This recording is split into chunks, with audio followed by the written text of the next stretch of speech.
let's set the context for this. A client sits down in front of you. Sure, they've booked for a stop smoking session, weight loss session, anxiety session, whatever it is. They sit down in front of you, and you might start in the place where I recommend everybody starts, which is, asking a client, what's the problem? What do you want to work on today? This sets the context of the conversation. Moving forward, you definitely don't want to start with, okay, close your eyes and relax and go deeper. We've talked about that millions of times before, because that stuff isn't the therapy. We're looking at the therapy, not the hypnosis part. So when a client says, well, Scott, I want to quit smoking, what are they telling us? Well, realize this, guys, and it's pretty obvious. Where does a client's problem exist? Where does it belong? Where is it? It's in the unconscious mind. So whatever a client tells us their problem is just their best guess. We know, and it could be millions of reasons why. We don't want to categorize people into all problems exist because of childhood trauma. All problems exist because of inner child. I see a lot of that floating around. And now you're basically saying that every human being can be categorized into a certain place, and that's simply not true, because everybody's vastly different. So when a client says, I want to quit smoking, I want to overcome anxiety, I've got weight problems, I can't get motivated, I've got abundance blocks, realize this, and this will make it really, really easy, guys, to have very quick breakthroughs. Realize that everything your client tells you, I would say upwards of about 90 to 95% is an absolute guess. Why? Because now your client's just telling you their experience. Now, this also sort of negates the idea of using like a stop smoking script or an anxiety script, because when you look at it, what is it full of? Symptoms. If you look at a traditional, more stop smoking script, what will it say? You are now a non-smoker. You can breathe easily. You'll be healthier. Your taste will come back. Smoking, smoking, smoking, smoking. It is all symptom-based. That's why if your client has to come back 2, 3, 4, 5, 6, 7 times, you're just reading the same thing to them, it's pretty obvious why this is never going to work. Smoking is a symptom. Anxiety while driving is a symptom. Weight issues is a symptom. Lack of motivation or abundance blocks is a symptom. Now realize this, guys, this also breaks into the barriers of, well, I want to do my own personal development, Scott. I can't get motivated to grow my own business. That's your conclusion. That's your guess. And if you go ahead and try and fix that symptom or that guess, what's going to happen? The problem's going to remain. We all know this. We all know this going into personal development, except we all try and fix that thing, okay? So when a client says, this is my problem, you can basically ignore those things because they're telling you their conclusion.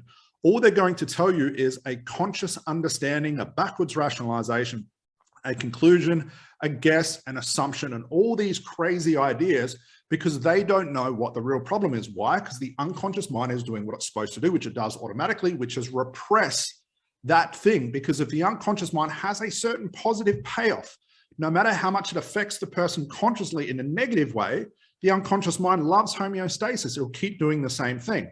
So an example of this might be a client's, best way to deal with a problem when they were 15 years old and they fell off their bike. The unconscious mind, to cope with that, because it's a very traumatic experience, was to start smoking. Okay, it could be, there's billions of different reasons why. Okay.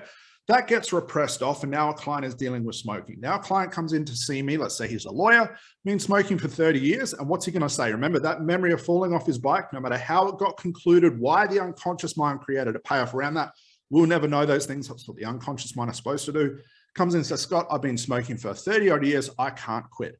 If I go, great, I've got a technique for that, and I deal with the smoking, what's left? That experience is being repressed. It's my job to navigate through all the conclusions, the guesses, the conscious understanding, the confusion. We call these knots, like a shoelace knot gets knotted up. I have to navigate through this stuff and find what is the real unconscious payoff. What is the unconscious mind doing? We call this the soul truth, not the guess. So if I spend all my time deepening my client's suggestibility tests, using language patterns, using suggestions like you're no longer a non-smoker, what am I doing? I'm dealing with the symptom. So you can always know you're dealing with a symptom if you have to see your clients multiple times. Now, I say this with a sort of little caveat, but I also mean this in like an expansive way to work with clients.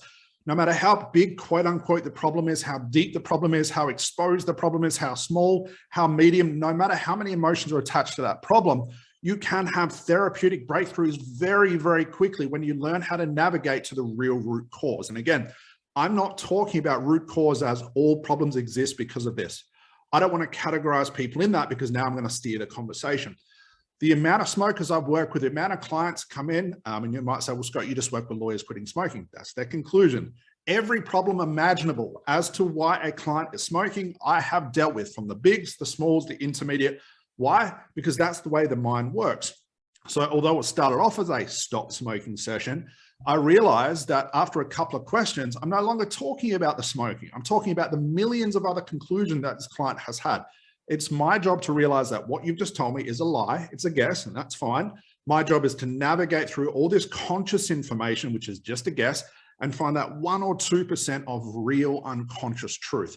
It's my job, once I find it, and we call these unconscious moments, to ratify, to put the attention on that and allow that to collapse. Now, it takes me a long time to explain how that works with the mechanics guys. We have an upcoming 3-day live ACH training. I'll leave that below. We'll be able to check that out. And obviously that training is responsible for why our students are having, 1 to 2 session breakthroughs with their clients, charging a hell of a lot of money, but I sort of digress.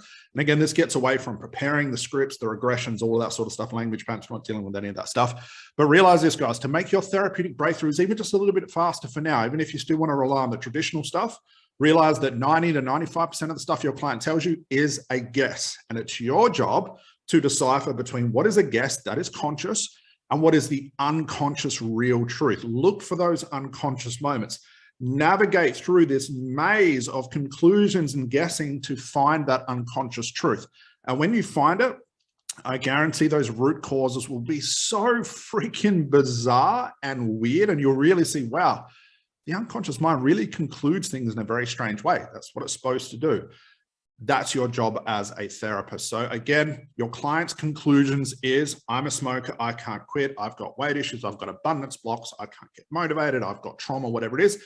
This is just their coping mechanism. So when you understand that and realize I've got to find the unconscious truth, not the conscious guessing, it'll speed up your breakthroughs dramatically, guys.